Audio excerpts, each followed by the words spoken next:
بسم اللہ الرحمن الرحیم الحمد للہ رب العالمین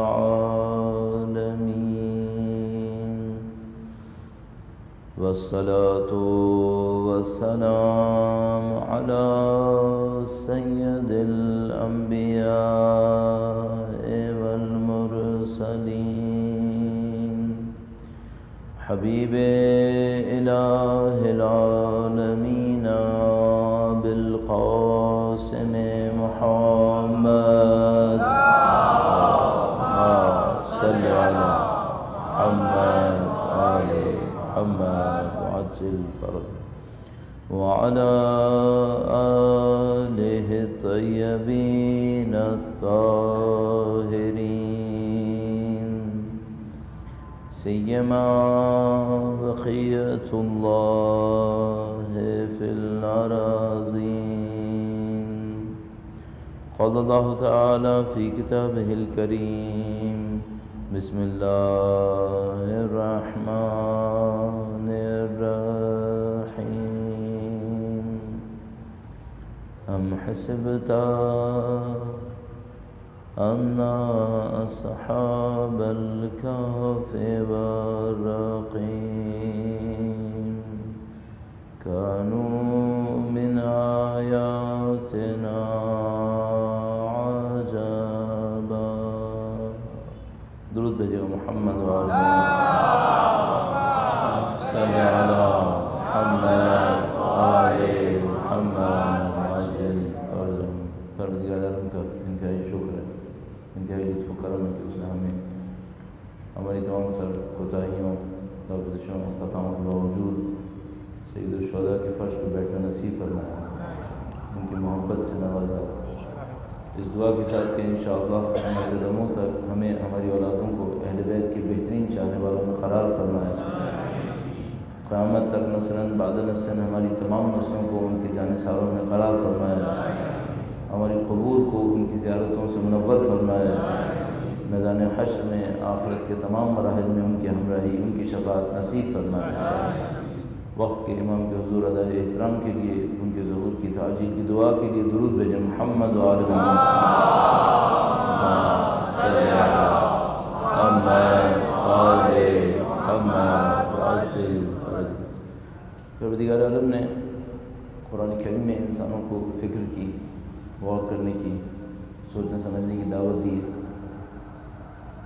متعدد آیات کریمہ ہمارے پاس موجود ہیں جس میں تدبر، تفکر، تعقل اور اس طرح کے مختلف الفاظ کو استعمال کیا گیا ہے۔ ہم کہہ سکتے ہیں کہ اور کوئی دین ایسا نہیں ہے جس نے اتنا زیادہ سوچنے سمجھنے پر، غور و فکر کرنے پر، علم کے اوپر اہمیت دی ہو جتنا دین مبین اسلام کے اندر دی گئی۔ اس کے ساتھ خدا تعالیٰ نے غور و فکر کے لیے موضوع بھی معین کیا ہے، کس چیز پہ غور و فکر کیا جائے، کس انداز میں غور و فکر کیا جائے، اس غور و فکر کا ہدف کیا ہونا چاہیے، ان موضوعات کو بھی خدا تعالیٰ نے طے کیا۔ اور جب ہم ان موضوعات کو دیکھتے ہیں تو قرآن کریم اس اعتبار سے بھی ایک منفرد کتاب بنتی ہے۔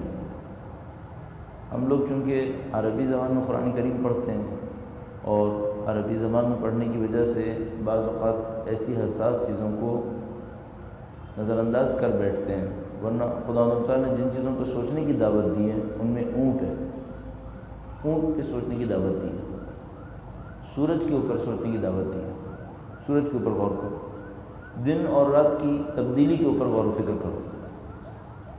میرا اپنے یہ خیال ہے کہ آج کے زمانے میں بھی اگر ہم اپنے بچوں کی تربیت اس طرح سے کرتے کہ مثال کے طور پر پہلے دوسری سال کی عمر سے اپنے بچے کو یہ سمجھاتے کہ مثال کے طور پر تمہیں جانوروں پر بھی غور و فکر کرنا چاہیے، جیسا قرآن کریم ہمیں سکھانے کی کوشش کر رہا ہے، تو شاید ہماری قوم غور و فکر کے اعتبار سے دنیا کی سب سے اچھی قوم میں تبدیل ہو جاتی ہے۔ اس حد تک خدا متعال نے اس بات کے اوپر اصرار فرمایا ہے کہ جن کو آیات تعبیر کیا ہے قرآن کریم نے، وہ خود قرآن کریم نہیں ہے۔ قرآن کریم نے اپنے آپ کو آیات نہیں کہا ہے، قرآن کریم نے کائنات کو آیات کہا ہے۔ انبیاء کرام علیہ السلام کے لیے ارشاد فرماتا ہے یتلو علیہم آیاتہ ویزکیہم ویعلمہم الکتاب والحکمۃ۔ جو پہلا جملہ ہے یتلو علیہم آیاتہ، یتلو عربی زبان کے اندر ایک قدم کے اوپر دوسرے قدم کو رکھنے کو کہتے ہیں۔ ایک قدم رکھے انسان، دوسرا قدم رکھے کہ اس کے پیچھے پیچھے قدم پہ قدم رکھتا چلا جائے، اس کو یتلو کہتے ہیں۔ فرمایا یتلو علیہم آیاتہ، یہ جو انبیاء ہوتے ہیں، نبی خدا ہوتے ہیں، یہ اللہ کی آیتوں کو اس طرح ایک کے بعد ایک کر کے لوگوں کے سامنے بیان کرتے رہتے ہیں۔ اب ہم جب آیات کو ترجمہ آیات میں کریں گے تو پھر آیات سے مطلب ہم قرآن کریم کی آیتیں لے لیں گے، تو ہم یہ کہیں گے کہ وہ آیات کو بیان کرتے ہیں جیسے والعصر ان الانسان لفی خسر، جبکہ قرآن کریم میں شاید یہ نہیں ارشاد فرمایا یتلو علیہم آیاتہ ویزکیہم، ان آیات کو بیان کرتے ہیں، ان کا تزکیہ کرتے ہیں، ان کے نفوس کو پاکیزہ کرتے ہیں۔ وَيُعَلِّمُهُمُ الْكِتَابَ وَالْحِکْمَةَ، اور جب ان دو عمل سے گزر جاتے ہیں تو پھر ان کو کتاب اور حکمت کی تعلیم دیتے ہیں۔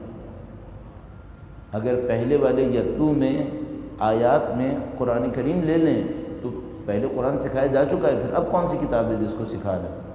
اس کا مطلب ہے پہلے والی آیات کے اندر آیات سے مراد نشانیاں ہیں کہ انبیاء کرام علیہ السلام انسانوں کے سامنے نشانیوں کو بیان کرتے ہیں۔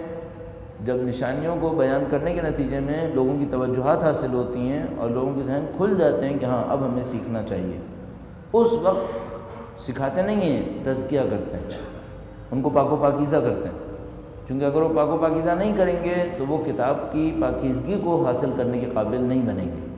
شاید ہماری دوسری غلطی یہیں پر بن رہی ہے، ہم بجائے یہ کہ بچوں کو پاکیزگی سکھائیں پہلے الف با سکھاتے ہیں ان کو، پہلے اے بی سی ڈی سکھاتے ہیں، الف ب سکھاتے ہیں ان کو، اور وہ نہیں سکھا پاتے جس کو ہم پاکیزگی تعبیر کریں گے، جس کو قرآن کریم نے پاکیزگی تعبیر کیا ہے۔ یتلو علیہم آیاتہ ویزکیہم ویعلمہم الکتاب والحکمہ، کتاب کی تعلیم بھی دیتے ہیں اور حکمت کی تعلیم بھی دیتے ہیں۔ یہ قرآن کریم کا سوچنے سمجھنے کے اوپر ایک اصرار ہے۔ درود بھیجے گا محمد و آل محمد، صلی علی محمد و آل محمد وعجل فرج۔ اور اس میں ہر چیز شامل ہے، آپ کی اور میری زندگی کیسے گزر رہی ہے، یا مثلا آج کی حالات اور جو حالات میں ہم اور آپ تبدیلیاں دیکھ رہے ہیں، یعنی پچھلے سال سے مقایسہ کریں، اس سال کو آپ نئی دنیا دیکھیں گے، آج سے مقایسہ کریں 3 سال پہلے کو، آپ کو لگے گا دنیا ہی دوسری ہے، کیونکہ ہم ہر سال یہاں پہ پڑھ رہے ہیں اور ہم سوچتے ہیں پچھلے سال جب پڑھنے کے لیے موضوع کا ارادہ کر رہے تھے تو موضوعات کیا ذہن میں تھے، آج دیکھتے ہیں دنیا ہی کچھ اور ہے، حالات ہی کچھ اور ہیں، جو اہم موضوعات ہیں وہ بالکل تبدیل ہوتے جاتے ہیں، اور یہ جو تبدیلیاں ہیں خود موضوع فکر ہے۔ خدا تعالیٰ نے کہا اس کے اوپر بھی غور و فکر کرو، جہاں پر فرمایا اختلاف لیل و نہار، صبح اور شام کی تبدیل ہونے کے اوپر غور و فکر کرو، اسی اعتبار سے اقوام کے لیے فرماتا ہے قوموں کے اوپر غور و فکر کرو، سیروا فی الارض، زمین کے اندر گھومو، اور اس کے بعد دیکھو فاعتبروا، عبرت حاصل کرو، پھر اس سے دیکھو کیف کان عاقبۃ المفسدین، جنہوں نے زمین کے اوپر اچھا کام نہیں کیا ان کی عاقبت کیا ہوئی۔ پھر اقوام کو خود موضوع بحث قرار دیتا خدا نے تعالیٰ۔ اس اعتبار سے کہ ہمیں اس غور و فکر کے اوپر بھی تشریح کرنی ہے اور اس عمل کو بھی انجام دینا ہے، ہم نے ایک موضوع کا انتخاب کیا، اور وہ جو موضوع ہے وہ ایک خاص قوم سے مربوط ہے، اور اس قوم کو بیان کرنے سے پہلے میں چند مقدمات اقوام کے متعلق کے عنوان سے آپ کی خدمت میں عرض کروں گا، اور یہ بھی عرض کرتا چلوں کہ ہدف کیا ہے۔ ہدف یہ ہے کہ ہم واقعات کے پیچھے یہ دیکھ سکیں یہاں ہو کیا رہا ہے۔ عام انسان واقعات سے پیچھے نہیں جا سکیں گے، آپ معمولاً لوگوں کے اندر دیکھیں گے وہ خبروں کے اندر، مکالمات کے اندر، ایک دوسرے سے گفتگو کے اندر واقعات کو دہرا رہے ہوتے ہیں۔ واقعے کو تو دہرا سکتے ہیں، اصول کو نہیں دہرا پاتے۔ اصول کیا ہیں یہاں پر؟ ان واقعات سے کیا ریفلیکٹ ہو رہا ہے، قوم کہاں جا رہی ہے، کہاں پہنچنے والی ہے، اسے عام لوگ نہیں دہرا پائیں گے۔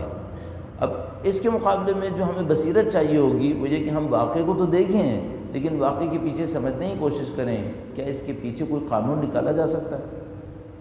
اور ایک کلمہ اگر ایک لفظ اردو میں کم استعمال ہوتا ہے لیکن اگر استعمال کریں تو اجنبی نہیں ہے لوگوں کے لیے، وہ ہے تسلسل۔ کیا کوئی تسلسل ہے یہاں پر؟ اس تسلسل کے لیے ایک مختصر سی مثال عرض کروں گا، درود بھیجے گا محمد وعلی محمد صلی اللہ محمد آل محمد وعجل۔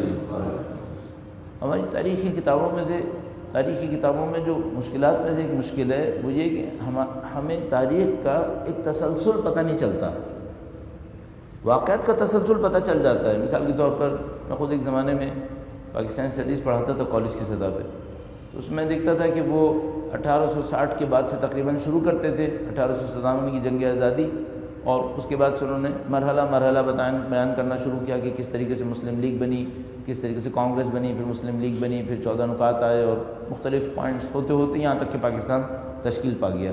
تو وہ جتنا تاریخ کا اسپین لیتے تھے وہ مشکل سے اصل معنی میں 50-60 سال لیتے تھے، اس سے زیادہ نہیں لیتے تھے۔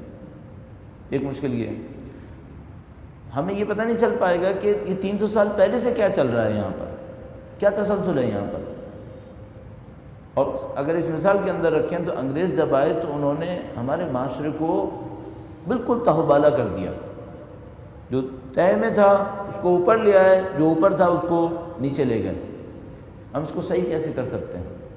ہم ابھی تک ان کی حرکتوں کو جھیل رہے ہیں، 150 سال ہو گئے ہمیں۔ 150 سال بہت ہوتے ہیں ایک قوم کی تاریخ کے لیے، 5 نسلیں ہوتی ہیں، 150 سال میں ہم ابھی تک جھیل رہے ہیں ان کو۔ کیوں جھیل رہے ہیں؟ ہم ابھی تک اس کی کریکشن نہیں کر پائے کہ ہم اس کو صحیح کر لیتے کہ بھائی یہ جو انہوں نے خراب کیا تھا اس کی گہرائی کتنی تھی، اس گہرائی میں جا کر کیا اس کو صحیح کیا جا سکتا ہے۔ یہ وہ کرنے کا کام تھا جو ہم نہیں کر سکے۔ ایک مشکل یہ ہے۔ دوسری مشکل ہمارے ساتھ یہ ہے کہ جو ہمیں سکھانے والا ہے وہ ہمیں بتا رہا ہے کہ 1860 میں ہندوستان میں یہ ہوا، 1870 میں یہ ہوا، 80، 90، 1900، 1910، 20، 40، 47 سب بتا رہے برصغیر میں یہ ہوا۔ برصغیر کا ہمسایہ روس ہے، وہاں رشین ریولوشن آیا تھا 1918 میں، اس کا ہندوستان میں کوئی اثر نہیں پڑا تھا۔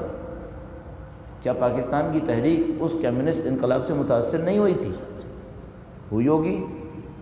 اصل ایک بہت بڑی تبدیلی جس کی وجہ سے انگریز ہمارے اوپر بیٹھے تھے، بہت بڑی ایک تبدیلی جس نے پہلی جنگ عظیم کے بعد سے ہمیں کارنر میں ڈال دیا تھا اور کسی اور چیز کو اوپر کر دیا تھا۔ آج تک میں گارنٹی سے کہہ رہا ہوں ہماری تاریخی کتابوں میں پوائنٹ آؤٹ نہیں ہوا ہے۔ ایران اور ہمارے مقابلے میں، ہمارے مقایسے میں 1860 سے لے کر 1920 پہلی جنگ عظیم کے بعد تک ہم پرائم امپورٹنس رکھتے تھے، اور ایران جو تھا وہ پیریفری میں تھا۔ ایران پہ قبضہ اس لیے کیا تھا کہ روس وہاں سے اندر نہ گھس جائے انگریزوں نے۔ ہم اصل تھے اور ایران فرع۔ پہلی جنگ عظیم کے بعد ہم فرعی ہو گئے، ایران اصلی ہو گیا۔ کیوں؟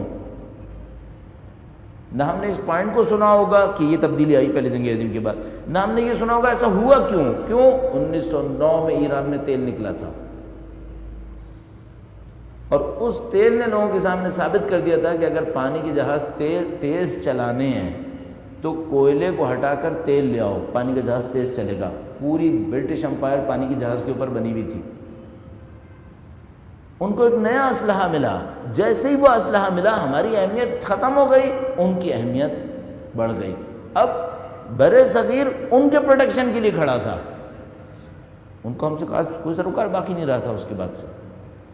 یہ سب چیزیں ہمیں دیکھنی پڑیں گی۔ میں نے صرف مثال آپ کی خدمت میں عرض کی ہے کہ ہم جب تاریخ پڑھ رہے ہوتے ہیں تو ہم ان اعتبار سے ناقص رہ جاتے ہیں، ہماری معلومات میں گہرائی نہیں ہوتی، تو ہمارے بچے صرف رٹ رہے ہوتے ہیں کہ 1860 میں یہ ہوا، 70، 80، 90، اور اس کے بعد 2000، 1900 اور 1947 کے اندر یہ سب کچھ ہو گیا۔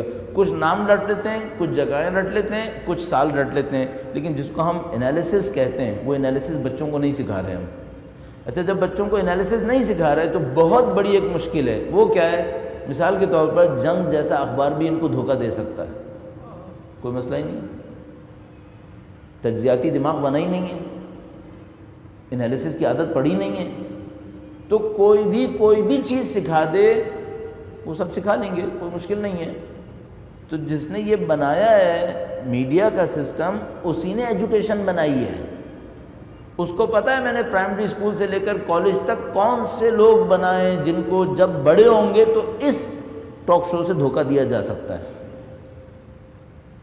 اگر اس نے پرائمری سے لے کر سیکنڈری تک کالج تک کچھ اور بنائے ہوتے تو اس ٹاک شو اور اس اخبار سے دھوکہ نہیں دیتا, اس سے اوپر کی کوئی چیز لے کر آتا, کمپلیکیٹڈ چیز لے کر آتا. لیکن ابھی اتنی سادگی سے دھوکہ دے لے گا, کیوں؟ اس کو پتہ ہے میں نے نیچے سے اوپر تک کیا بنایا ہے.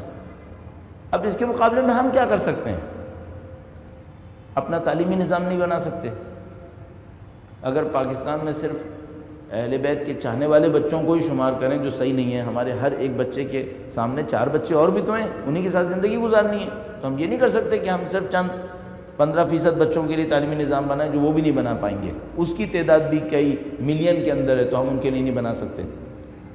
جو ہمارے پاس راستہ رہ جاتا ہے وہ یہ کہ لوگوں کی تجزیاتی صلاحیت کو کسی اور فورم پر بہتر بنانے کی کوشش کریں, کسی اور فورم پہ بہتر بنانے کی کوشش کریں. ایجوکیشن نہیں ہو پا رہی, وہ ہمارے ہاتھ میں نہیں ہے. اگر ہم ایجوکیشن کے فورم سے ان کو انالیٹیکل نہیں بنا سکتے تو پھر جو دوسرا سب سے بڑا فورم ہمارے پاس ہے وہ ممبر ہے. یہ ممبر ہے, اس کا کام یہ ہے کہ یہ لوگوں کو عقل مند بنائے, عقل مند بنائے. کس کے مقابلے میں؟ جذباتی کے مقابلے میں. وہ میڈیا اور وہ تعلیمی نظام وہ ان کو پہلے ہی کافی حد تک جذباتی بنا چکا ہے. اب ہمارا کام یہاں پہ ہونا چاہیے تھا کہ ہم یہاں پر مزید جذبات کو بڑھانے کے بجائے عقل اور شعور کو یہاں پہ بڑھائیں. بدقسمتی ہمارے ساتھ یہ ہوئی کہ ہم نے اس کو بھی جذبات میں زیادہ استعمال کیا, جذبات میں استعمال کیا. کیوں؟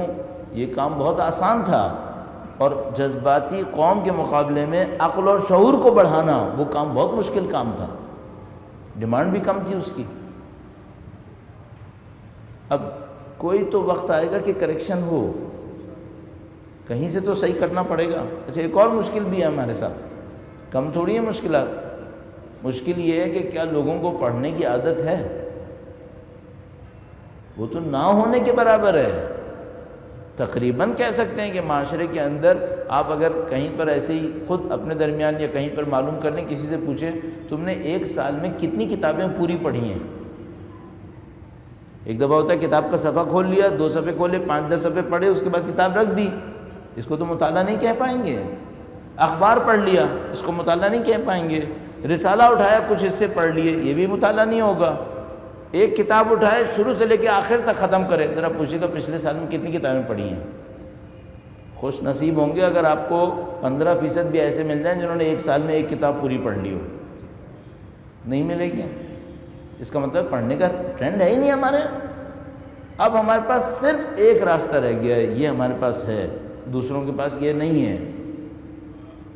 اس کے ذریعے سے فکر اور شعور کو بڑھائیں, عقل کو بڑھائیں, اور اس فکر اور شعور کے ذریعے سے لوگوں کو تجزیاتی ذہن دے دیں.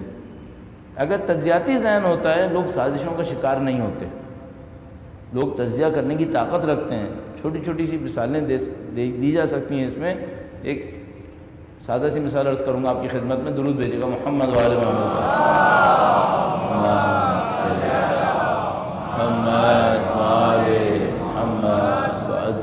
فرجہم.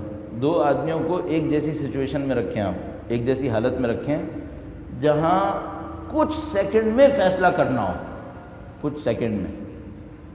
آپ نے دیکھا ہوگا جب روڈ کے اوپر موب چل رہا ہوتا ہے تو فیصلہ کرنے کے لیے کتنا وقت ہوتا ہے آپ کے پاس. مثلا لوگ چل رہے ہیں روڈ کے اوپر, جذبات بہت اعلیٰ معیار کے بنے ہوئے ہیں, بہت اوپر جا چکے ہیں جذبات. ایک آدمی نے اچانک ایک پتھر اٹھایا, مار دیا. کتنے سیکنڈ میں فیصلہ کرنے کے لیے؟ ملی سیکنڈز. کوئی یہ سوچے اب میں بیٹھوں گا, لوگوں سے پوچھوں گا ہاں بھائی مشورہ کرتے ہیں کیا کرنا ہے, ایسی کوئی کہانی نہیں ہے. چند سیکنڈ آپ کے پاس ہیں, چند سیکنڈ آپ نے دیر کی تو سب لوگوں نے پتھر اٹھا کے مارنا ہے. زیادہ تر لوگ ایسی ایک سچویشن میں کیا کریں گے؟ جو پہلے نے کر دیا وہی ہو جائے گا. اچھا, اس کے بعد پھر کیا ہوگا؟ اس کے بعد تو یہ سمجھ لیجیے ایک چین آف ایونٹ ہے, ایک کے بعد ایک وہ ٹریگر کرتا رہے گا.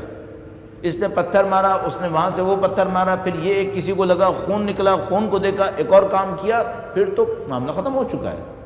وہ چند سیکنڈ جو تھے وہ فیصلہ کرنے کے تھے، اور معمولاً لوگ ان چند سیکنڈز کے اندر اپنے عقل کو استعمال نہیں کرتے، جذبات کو استعمال کرتے ہیں۔ اچھا، کبھی ایسا ہو سکتا ہے کہ کسی قوم کو اس حد تک پہنچا دیا جائے کہ ان چند سیکنڈ میں عقل کو استعمال کرنے لگے؟ ہاں، کیا جا سکتا ہے، یہ کیا جا سکتا ہے۔ اس کے اوپر بہت اسٹڈیز ہوئی ہوئی ہیں، اس کے اوپر بے انتہا کام ہوا ہوا ہے کہ ہاں یہ کام کیا جا سکتا ہے، لیکن بہت مشکل کام ہے، بہت مشکل کام ہے۔ پرائمری اسکول سے اس کو صحیح کریں تو ہو سکتا ہے، لیکن ہمارے پاس ایسے کوئی وسیلہ نہیں ہے۔ میں نے آپ کی خدمت میں عرض کیا، ہمارے پاس صرف یہ وسیلہ ہے کہ ہم یہاں سے کچھ لے کر چلیں، کچھ چیزوں کو لوگوں کے ذہنوں میں طے کر دیا جائے۔ جب طے کر دیا جاتا ہے تو وہ لوگوں کے لاشعور میں بیٹھ جاتا ہے۔ اگر لوگوں کے لاشعور تک بیٹھ جائے کہ ہم نے یہ غلط کام نہیں کرنا ہے، تب تو وہ چند سیکنڈ میں بچیں گے، ورنہ نہیں بچ سکتے، ورنہ سازش سے دوچار ہو جاتے ہیں۔ تو جو کچھ محنت کرنی پڑے گی وہ تجزیاتی ذہن بنانے کے اوپر کرنی پڑے گی، سوچنے سمجھنے والے ذہن کے اوپر، اور ان قوانین کو سمجھنے کے اوپر۔ ہم نے ان وجوہات کی بنیاد پر ہمیشہ ہر سال کوشش کی ہے کہ جو بھی موضوعات ہم انتخاب کریں اس میں تھوڑا بہت تجزیہ تحلیل ہو، تاکہ جو آپ کسی کتاب میں پڑھ سکتے تھے نہیں پڑھا، یا شاید کتابوں میں بھی کم ملتا اردو زبان میں کم از کم، وہ آپ کو یہاں پہ سننے کو مل جائے۔ اس پہ کوئی گفتگو نہیں ہے کہ سب لوگ بات مانیں، نہیں، اس پہ نہیں گفتگو اس بات پر ہے کہ یہ سوچنے کا ایک طریقہ ہے، اس کو دیکھیے تاکہ ذہن سوچنے کی طرف جائے، اور جب سوچنے سمجھنے کی طرف سب لوگ جائیں گے تو پھر نئی طاقتیں بنیں گی انشاءاللہ۔ موضوع آپ کی خدمت میں عرض کروں گا، درود بھیجے گا محمد و آل محمد، صلی علی محمد و آل محمد وعجل فرجهم۔ قوم ہونے کے ناطے ہمارے سامنے جو بار بار سوال آتا ہے وہ یہ کہ کیا پچھلی قوموں سے سیکھا جا سکتا ہے؟ انسان کی جو فطرت کے اندر ہے وہ پچھلی قوموں سے سیکھتا ہے۔ جتنا بھی آپ پیچھے جائیں، 2000 سال، 4000 سال، 5000 سال، آپ جا کے دیکھیں گے لوگوں کو کہانیاں یاد ہیں۔ یہ کہانیاں کیوں یاد ہیں؟ جس زمانے میں کاغذ نہیں تھا، قلم نہیں تھا کہ ریکارڈڈ ہسٹری ہو، تو لوگ کیا کرتے تھے؟ پچھلی قوموں کے واقعات کو یاد رکھتے تھے۔ کس طرح یاد رکھتے تھے؟ کبھی وہ علاقائی نغمے ہوتے تھے، کبھی عرب میں جیسے شاعری ہوتی تھی، لیکن ان سب میں جو کامن پوائنٹ آپ کو ملے گا، یہ ہسٹری کو یاد رکھتے ہیں۔ کیوں ہسٹری کو یاد رکھتے ہیں؟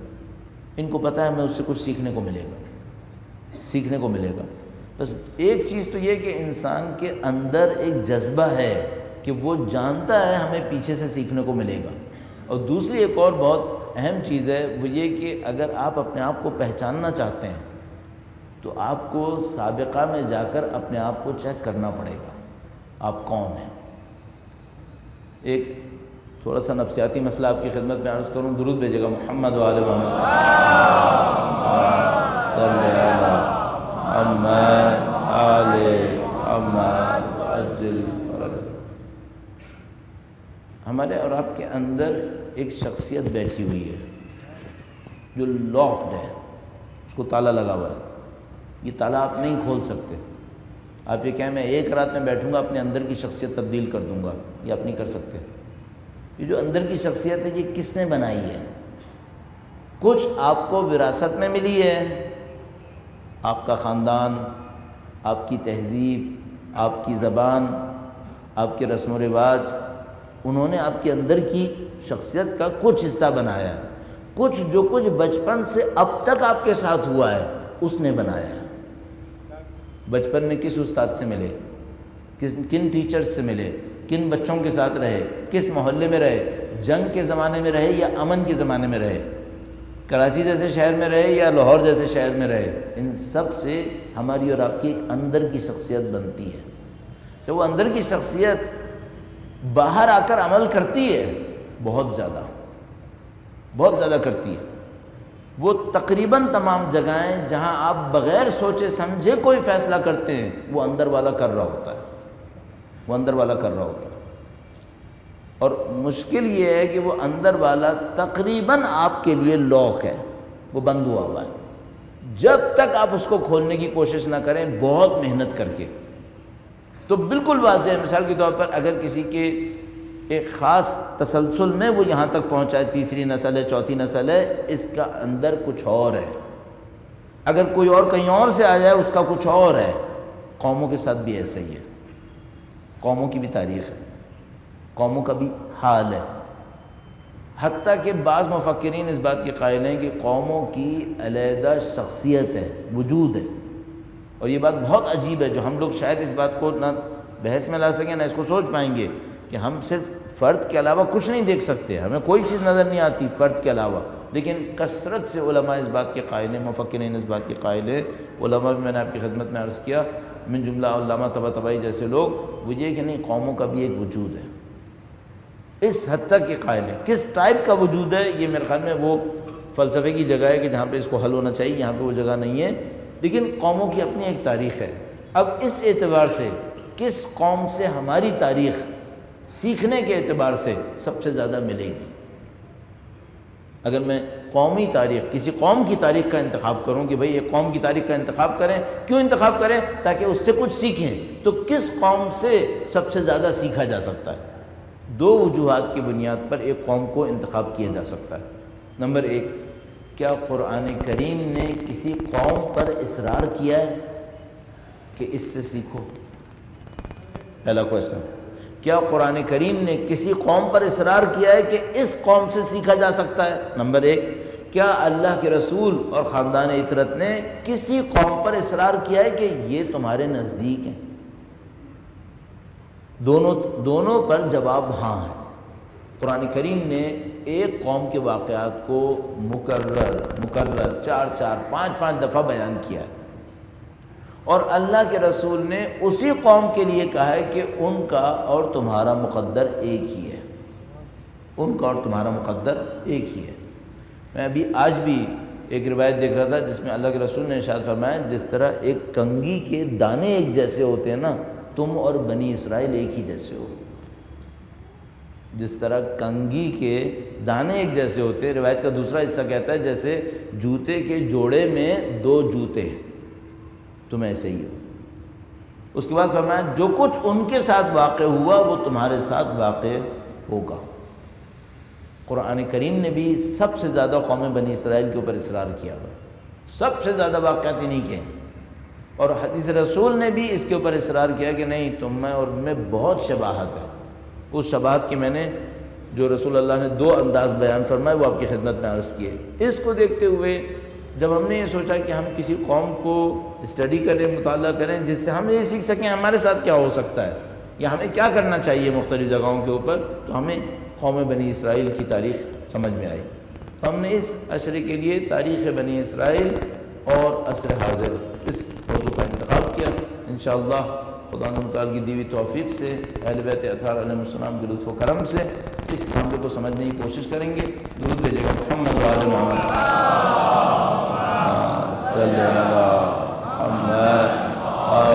محمد عجل فرج۔ یہاں چونکہ موضوع میں تھوڑی سی پیچیدگی ہے، تھوڑا سا ابہام بھی ہے، اس خاطر عرض کرتا چلوں، ہمارا ہدف یہ نہیں ہوگا کہ ہم مثال کے طور پر ہسٹری کو پڑھانے کی کوشش کریں، تاریخ کو پڑھانے کی کوشش کریں کہ یا بتانے کی کوشش کریں کہ مثلا 1372 قبل از مسیح میں یہ ہوا یا 1450 قبل از مسیح میں یہ ہوا، یہ ہمارا ہدف نہیں ہے۔ ہمارا ہدف بس اتنا ہے کہ ہم قوم بنی اسرائیل کا ایک اجمالی جائزہ لیں کہ ان کے ساتھ کیا ہوا، اور ان سے کچھ قوانین حاصل کرنے کی کوشش کریں جن کا اطلاق ہم پر ہو سکے کہ ہاں ٹھیک ہے، یہ وہ قوانین ہیں جن کے اوپر ہمارے اوپر بھی اثر ہو سکتا ہے۔ اور دوسرا معاملہ یہاں پر یہ ہے کہ اسی دوران میں کچھ کوشش کر کے اپنے تسلسل کو سمجھنے کی کوشش کی جائے، ہمارا تسلسل کیا ہے۔ اور یہ بات شاید پہلے بھی کئی دفعہ ہم آپ کی خدمت میں عرض کر چکے ہیں کہ ہم لوگ نہ ماضی سے اپنے آپ کو کاٹ سکتے ہیں، نہ مستقبل ہمارے ہاتھ سے باہر نکلا ہوا ہے۔ کوئی قوم جزیرہ نہیں ہوتی، کوئی قوم جزیرہ نہیں ہوتی۔ جزیرے کا مطلب کیا ہے؟ ایک جزیرے کے اوپر کچھ لوگ رہ رہے ہیں، نہ ادھر سے کوئی تعلق ہے نہ ادھر سے کوئی تعلق ہے، ایسا نہیں ہوتا ہے۔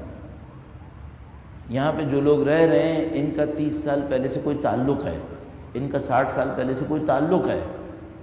ہم عصبیت نہیں کرنا چاہتے ہیں، قوم پرستی کی بات نہیں کر رہے، لیکن کیا انسان اپنے تاریخ سے اپنے آپ کو کاٹ سکتا ہے؟ ممکن نہیں ہے۔ کیا انسان خاندان سے اپنے آپ کو کاٹ سکتا ہے؟ یہ قطعاً ممکن نہیں ہے۔ ان سب کے اثرات پڑتے ہیں۔ تو یہ جو قوم آپ کو یہاں پہ نظر آ رہی ہے، پاکستان میں نظر آ رہی ہے، اس کا ایک سابقہ ہے۔ ہمیں دیکھنا پڑے گا اس میں سابقہ میں کیا تبدیلیاں آئی ہیں جو یہ یہاں تک پہنچے۔ اسی طریقے سے میں نے عرض کیا اس قوم بنی اسرائیل کو ایک موضوع بنا کر اس کے ذریعے سے ہم کچھ سیکھنے کے قابل ہو سکتے ہیں۔ اور مختصر جو قوم بنی اسرائیل کا آغاز ہے وہ چند منٹس میں بھی عرض کر دیتے ہیں۔ کل سے کوشش یہی کریں گے کہ 8 بجے انشاءاللہ مجلس شروع کر دی جائے، خطابت جس کو آپ فرماتے ہیں وہ شروع کر دی جائے، تاکہ یہ کہ آگے جو پروگرام ہے وہ اور دیر نہ ہو۔ سردیوں کے دن بھی ہیں تو زیادہ دیر کرنا اچھا بھی نہیں ہے، اور مغرب کے بعد کافی فاصلہ بھی ہے، تو آپ کو آنے میں بھی شاید کوئی دشواری نہیں ہوگی۔ تو 8 بجے انشاءاللہ مجلس کو کل خطابت، جس کو آپ ارشاد فرماتے ہیں میں خطابت نہیں کہنا چاہتا ہوں، اس کو مجلس ہی کہنا چاہتا ہوں، لیکن کل انشاءاللہ 8 بجے شروع کرنے کا ارادہ ہے۔ پروردگار لطف فرمائے گا انشاءاللہ۔ درود بھیجے گا محمد و آل محمد، صلی علی محمد و آل محمد وعجل فرج۔ ایک درخواست اور آپ کی خدمت میں عرض کروں گا، اور مسلسل ہر روز کچھ نہ کچھ عرض کرتا رہوں گا اس سلسلے میں بھی۔ تھوڑا سا مطالعہ کرنے کی عادت اس موضوع کے بہانے ہی صحیح ڈالنے کی کوشش کریں، تھوڑا سا کریں۔ مثلا الحمدللہ رب العالمین انٹرنیٹ سب کے پاس ہے، تقریباً سب کے پاس ہے، گھروں کے اندر ہے، آفیسز کے اندر ہے، جو کچھ بھی ہے، موبائلز کے اندر ہے، سب کچھ۔ تھوڑا سا دیکھیں بنی اسرائیل کے بارے میں کتابیں، یہ انٹرنیٹ کی ویب سائٹس کیا کہہ رہی ہیں، کیا کچھ سمجھ میں آتا ہے اس سے؟ کچھ نہیں ہوا تو ابتدائی تاریخ ہی دیکھ لیجئے، یہ قوم کب بنی، کیسے بنی۔ کچھ تو آپ نے بچپن سے سنا ہوا ہے، حضرت یوسف علیہ السلام کے تاریخ کے حوالے سے، حضرت موسیٰ علیہ السلام کی تاریخ کے حوالے سے، لیکن میں ہمیشہ یہ عرض کرتا ہوں دین وہ چیز نہیں ہے جس کو سننے پہ اکتفا کیا جائے، خاص کر آج کے زمانے میں۔ دین وہ چیز ہے جس کو پڑھنا بہت ضروری ہے۔ پڑھتے وقت انسان غور و فکر کر سکتا ہے، سوچتے وقت تو بمبارڈمنٹ ہو رہی ہوتی ہے، وہ کہاں غور و فکر کرے گا؟ تو آپ کے لیے بہت ضروری ہے کہ تھوڑا بہت مطالعہ رکھیے۔ آپ کے گھر میں کچھ کتابیں ہوں تو ان کو تھوڑا سا دیکھ لیجئے کہ بھئی ریویژن ایسے ہی ہو جائے گا آپ کا، پہلے آپ پڑھ چکے ہوں گے لیکن تھوڑا سا دیکھ لیجئے، انٹرنیٹس وغیرہ کے اوپر کچھ نہ کچھ دیکھ لیجئے۔ بنی اسرائیل قوم کے عنوان سے کب تشکیل پائے ہم سب جانتے ہیں، تھوڑا سا اس کو ریویو کر لیتے ہیں۔ وہ یہ کہ حضرت یعقوب کا لقب اسرائیل تھا، اور اسرائیل عبرانی زبان جس کو ہیبریو کہتے ہیں، ہیبریو زبان کا لفظ ہے، دنیا کی قدیم ترین زبانوں میں سے ایک عبرانی زبان ہے۔ اس لفظ کا مطلب عربی میں عبداللہ لیا جاتا ہے، اللہ کا بندہ۔ ظاہر ہے کہ وہ حضرت یعقوب علیہ السلام کی بندگی کی وجہ سے، اللہ تعالیٰ کی اطاعت کی وجہ سے ان کا یہ لقب پڑا کہ ان کو لوگ اللہ کا بندہ تعبیر کرتے تھے۔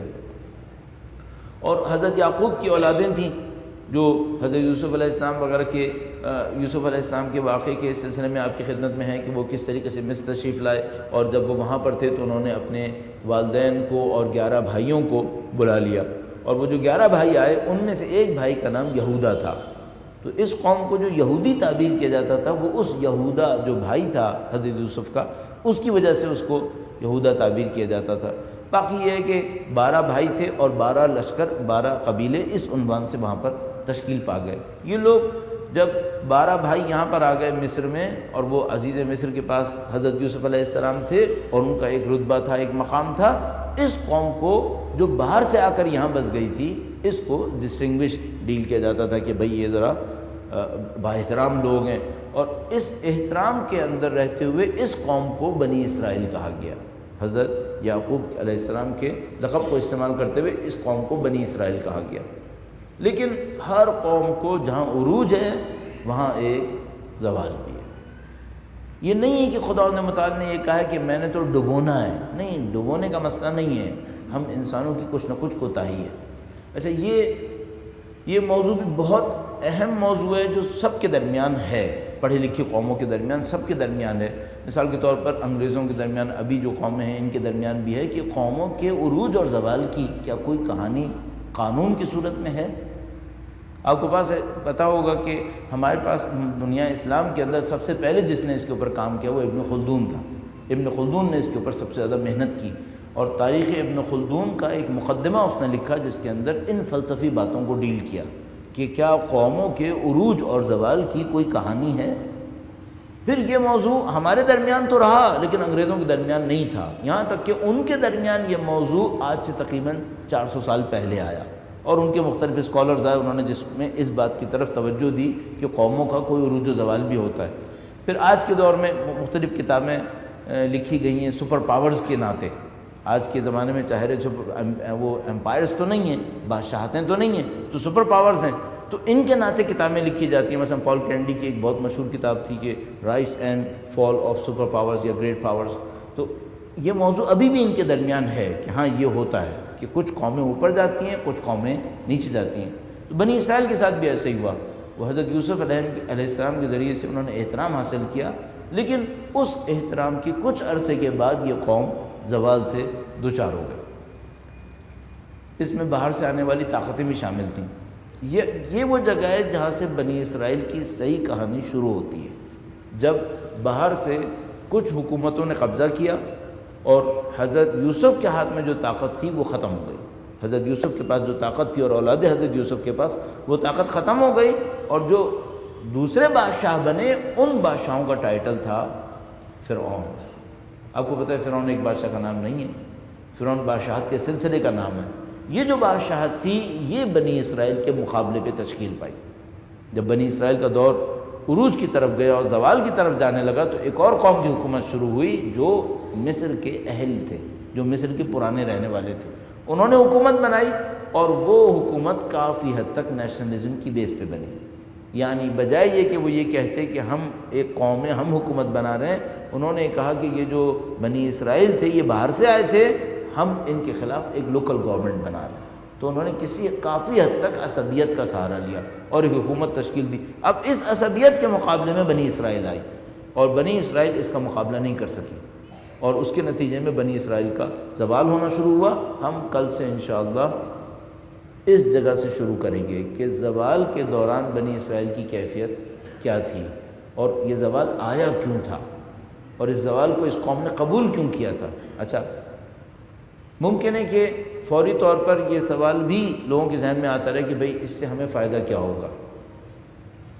تطبیق نہیں کرنا چاہ رہا، تطبیق کرنا کام بہت مشکل ہے کہ ہم سوچیں بنی اسرائیل کا فلاں واقعہ ہمارے کس واقعے سے ٹکرائے گا، کیوں؟ 1400 سال کی بات ہے۔ اگر اللہ کے رسول نے فرمایا تمہاری اور بنی اسرائیل کی تاریخ ایک ہے، ہماری تاریخ کتنی ہو چکی ہے؟ 1400 سال ہو چکی ہے۔ ہماری جو امت ہے یہ کتنی بڑی ہے؟ اس وقت 1 ارب سے اوپر ہے، 1 ارب سے اوپر ہے۔ کیا میں یہ سوچوں کہ اس 1.25 ارب 1.5 ارب قوم جو اس وقت ہے اور 1400 سال سے چل رہی ہے، تو کیا بنی اسرائیل کی تاریخ کو اس طرح سیٹ کر کے بولتا شروع کر دوں کہ پہلی ہجری میں جو ہوا وہ بنی اسرائیل کا پہلا سال تھا، دوسری صدی ہجری میں جو ہوا وہ بنی اسرائیل کا دوسرا سال تھا؟ اتنی آسانی سے نہیں ہوگا، اتنی آسانی سے یہ کام نہیں ہوگا۔ ہمیں بنی اسرائیل کی تاریخ سے، واقعات سے قوانین نکالنے پڑیں گے، ان قوانین کو ہم یہاں پہ منطبق کر سکتے ہیں۔ اب میں اگر اس انطباق کا ایک انداز آپ کی خدمت میں عرض کروں اور تیزی سے عرض کروں گا، درود بھیجے گا محمد و آل محمد، اللہم صلی علی محمد و آل محمد وعجل۔ یہ جو کام میں کرنے والا ہوں یہ تھوڑا سا حساس ہے، حساس اس اعتبار سے کہ غلطی کی گنجائش بہت زیادہ ہے، اور وہ اس کو اس طرح سے دیکھ سکتے ہیں آپ 2014 میں ہیں، 1947 میں آیا شیعت پاکستان میں اسی مقام پر تھی جس میں اس وقت 2014 میں جب پاکستان تشکیل پایا؟ کوئی بھی تاریخ لے لیجیے اور اس میں ذرا جا کر دیکھ لیجئے کہ جب پاکستان تشکیل پایا تو تشیع کا مقام کیا تھا۔ تشیع کا مقام کس اعتبار سے؟ یعنی اب یہاں پہ تھوڑا سا فرق کرنا پڑے گا، ایک ہے شیعت قوم ہونے کے ناطے اور ایک ہے شیعہ انفرادی حیثیت میں۔ جب پاکستان تشکیل پایا تو شیعہ انفرادی حیثیت میں مضبوط ترین جگہوں پر تھے، مضبوط ترین جگہوں پر۔ اچھا، وہ جو مضبوط ترین جگہوں پر تھے ان کے دلوں میں بھی شیعت کی محبت تھی۔ ایسا نہیں کہ ہم یہ کہہ رہے ہیں وہ صرف اپنی ذات کے لیے وہاں پہ بیٹھے ہوئے تھے، نہیں، ان کے دلوں میں بھی شیعت کے لیے محبت تھی۔ مثلا اگر کوئی اہل بیت کا چاہنے والا پاکستان کے کسی بڑے مقام تک پہنچا تو اس نے وہاں پہنچ کر شیعت کو بھلا دیا؟ نہیں، ایسا نہیں ہوا۔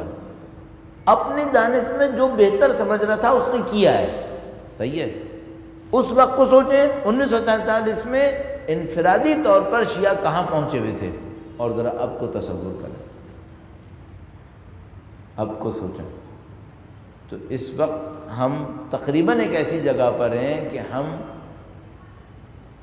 اندر کم سے کم اس بات کا سامنا کر رہے ہیں کہ کوئی بڑی جگہ پہ یہ پہنچ نہ جائے۔ اس وقت ہم اس جگہ پر ہیں کہ اگر ہمارا کوئی بندہ کسی بڑی جگہ پر پہنچنے کا ارادہ کر رہا ہو تو قابلیت کے علاوہ بھی اسے بہت کچھ کرنا پڑے گا، اتنی آسانی سے نہیں پہنچے گا۔ اچھا 1947 میں کیا تھا؟ تقریباً ساری بڑی جگہوں کے اوپر اہل بیت کے چاہنے والے تھے۔ میں نہیں کہہ رہا کہ یہ عروج اور زوال ہے، نہ وہ عروج کی نشانی ہے نہ یہ زوال کی کہانی ہے، لیکن تبدیلی تو آ گئی نا۔ آیا اس تبدیلی کا کوئی محرک نہیں ہے؟ کوئی تو ریزن ہوگا نا، معاشرے کے اندر کاز اور ایفیکٹ سے تو باہر نہیں آ سکتی نا چیزیں۔ اگر یہ آواز آپ کو سنائی دے رہی ہے تو اس میں بھی دسیوں کاز اینڈ ایفیکٹ ہیں جو آواز کو وہاں تک لے کے جا رہے ہیں۔ تو ابھی میں سوچ رہا ہوں کہ اتنے سال پہلے کم سے کم انفرادی سطح پر اہل بیت کے چاہنے والے ایسی جگہوں پر تھے، اب اس سے کسی نیچے کی جگہ پر پہنچنے کے لیے بھی قابلیت کے سوا بہت کچھ چاہیے کہ وہ پہنچ سکے۔ یہ تبدیلی کیوں آئی ہے؟ اس تبدیلی میں عناصر کون کون سے ہیں؟ یہ تو جو ہونا تھا ہو گیا، اس کو مطالعہ نہیں کریں گے تو اگلا نقصان ایک اور آئے گا۔ اگلے 40 سال میں کیا ہوگا؟ اگر یہی سیکوینس آگے چل گئی تو کیا ہونے والا ہے؟ دو راستے ہیں، یا ہم اس سیکوینس پہ سرنڈر کر گئے تو مستقبل بہت برا ہے، اور ایک اور دوسری پکچر بھی آتی ہے، وہ کیا؟ جب بھی کسی قوم کو غیر معمولی طور پر مشکلات کا سامنا کرنا پڑتا ہے تو اس قوم کی صلاحیتیں نکھر جاتی ہیں، اس قوم کی صلاحیتیں نکھر جاتی ہیں۔ وہ کیسے؟ بہت سادہ سی بات ہے۔ کبھی آپ تصور کیجئے کہ اگر کسی کے اوپر بہت بڑی کوئی مشکل آ رہی ہو تو وہ جسمانی طاقت دکھاتا ہے جو زندگی بھر میں اس نے نہیں دکھائی ہوگی۔ یہ جسمانی طاقت کہاں سے آتی ہے اس کے پاس؟ اس عالم میں یہ اتنا طاقتور ہوتا ہے، ذرا کسی کے سامنے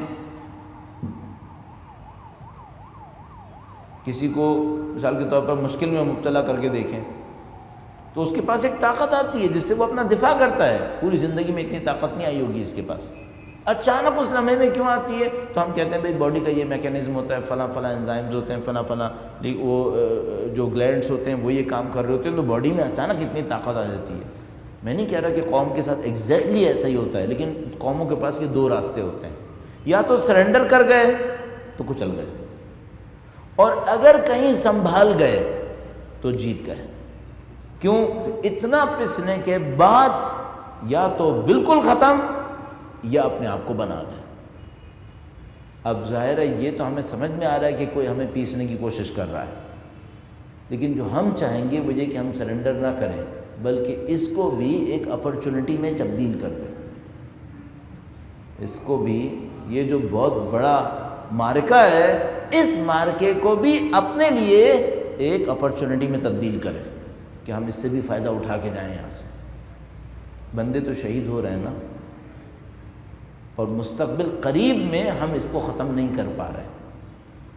اب جب کہ ایسا ہے تو فائدہ اٹھاؤ، پھر فائدہ اٹھاؤ، اور فائدہ اٹھا کر اس میدان سے ایک ایسی جگہ پہنچ جائیں جہاں ہمارے دشمن نے سوچا بھی نہیں ہوگا کہ یہ قوم وہاں بھی پہنچ سکتی ہے۔ اور میں آپ کی خدمت میں کہہ رہا ہوں یہ کام مشکل کام نہیں ہے، یہ کام آسان ہے۔ آپ کہیں گے امید دلا رہے ہیں، نہیں امید نہیں دلا رہا، یہ سوچ رہا ہوں اس کے پاس امام حسین نہیں ہے، ہمارے پاس امام حسین ہے۔ اس کے پاس نہیں ہے، ہمارے پاس ہے، ہمارے پاس طاقت ہے۔ انہوں نے جس کسی کے لیے بھی کیا ہے، اور زیادہ تر سازشوں کے لیے کیا ہے، زیادہ تر سازشوں کے لیے کیا ہے۔ اکا دکا شاید کوئی بے وقوف ان کے درمیان مخلص ہوگا جو دھوکے میں آ گیا ہوگا، لیکن زیادہ تر سازشوں سے دو چار انہوں نے اپنے اہداف کے لیے کیا ہے۔ کم سے کم ان کے سرپرست تو قطعاً سازشی ہیں، جو اس ملک کے اندر یا اس ملک کے باہر بیٹھ کے سازشیں کرتے رہتے ہیں، عراق کے اندر کر رہے ہیں، شام کے اندر کر رہے ہیں، تسلسل میں لے کے چل رہے ہیں سب چیزوں کو۔ یہ کس کے لیے کر رہے ہیں؟ اپنی دنیا کے لیے کر رہے ہیں نا، اپنے اقتدار کے لیے کر رہے ہیں۔ الحمدللہ رب العالمین ہم سب کو اپنے مولا کے اس قول کے فرمان کی روشنی میں ایک بات پتہ ہے، ہم کسی اقتدار کے لیے نہیں لڑ رہے، ہم دولت کے لیے نہیں لڑ رہے۔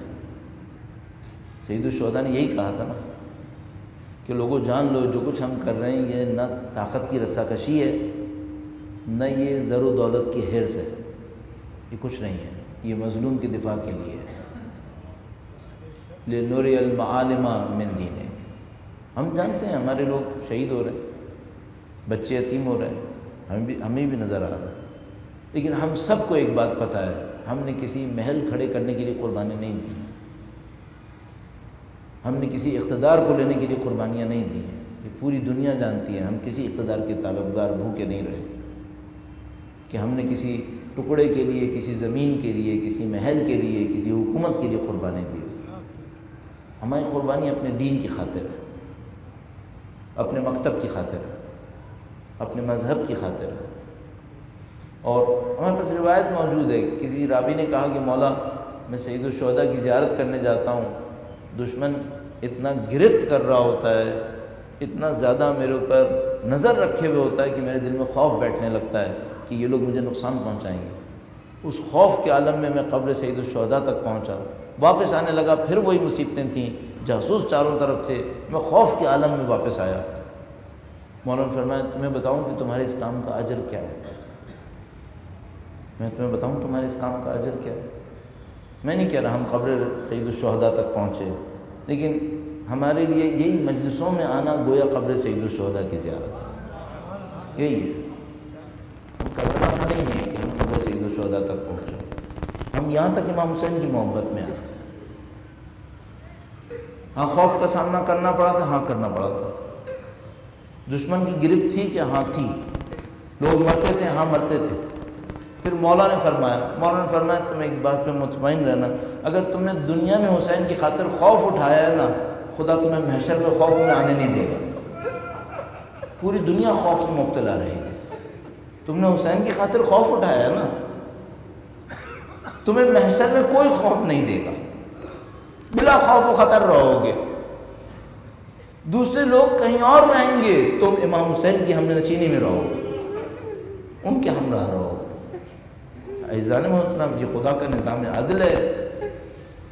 یہ آپ نے امام حسین کے لیے خوف بھی اٹھایا ہے، آپ کا دل بھی دھڑکا کہ میرا دشمن تو کہیں مجھے نہیں دیکھ رہا، اس کو بھی امام حسین نے سوچا ہے کہ میرے ماننے والے نے خوف اٹھایا ہے۔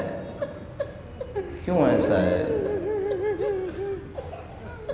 ہم اگر خوف اٹھا رہے ہیں تو میرے مولا جانتے ہیں ان کی اولاد نے کیسے خوف اٹھایا، شام غریباں کیسے آئی تھی، کربلا کی مصیبتیں کیسے آئی تھی۔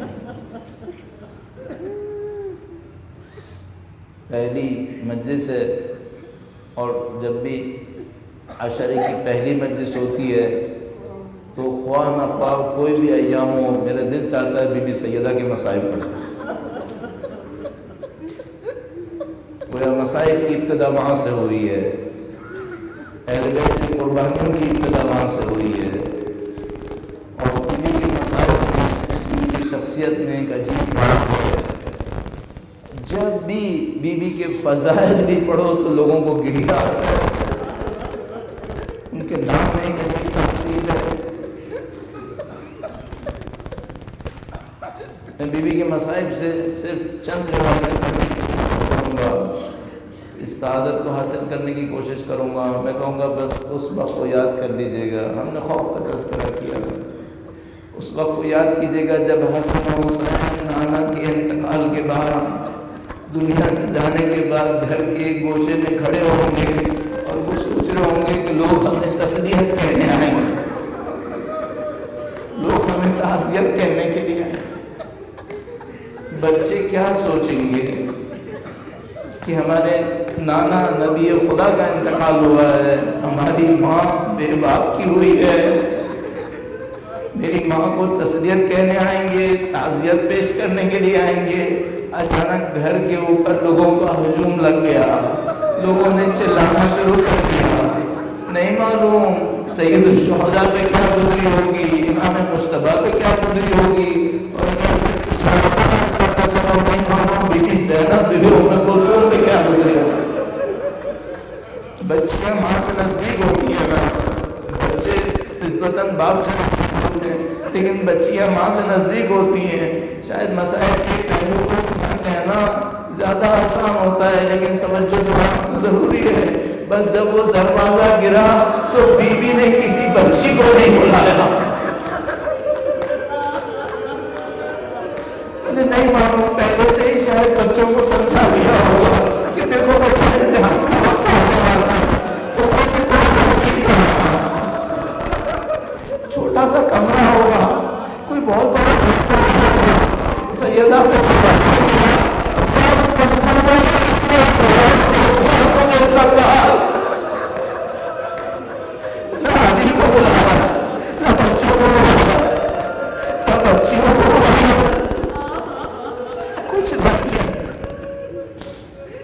وہ مظلومیت ختم ہوئی تھی، ابھی اس عالم کے اندر نہیں معلوم خدا نے کتنا بڑا امتحان دکھانا تھا۔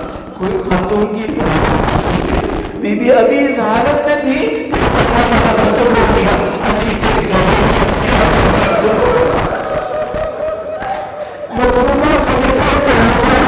اس حالت میں امیر المومنین کا ہاتھ پکڑتی ہے، فرماتی ہے علی کا دفاع کروں گی، میں کہوں گا امامت کا دفاع اس حالت میں اب سمجھتا رہتا ہے۔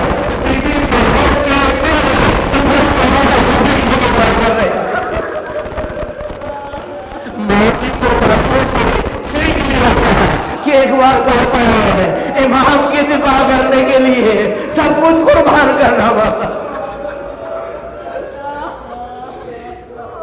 الا لعنت اللہ علی القوم الظالمین وسيعلم الذین ظلموا ای منقلب ینقلبون۔ پروردگارہ تجھ واسطہ محمد و آل محمد کا اس خلیل کو اپنی بارگاہ میں قبول فرما۔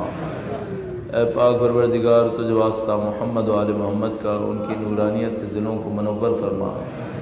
اے پاک پروردگار تجھ واسطہ محمد و آل محمد کا پرچم قرآن و اہل بیت دنیا کے کونے کونے تک پہنچانے کی سعادت نصیب فرما۔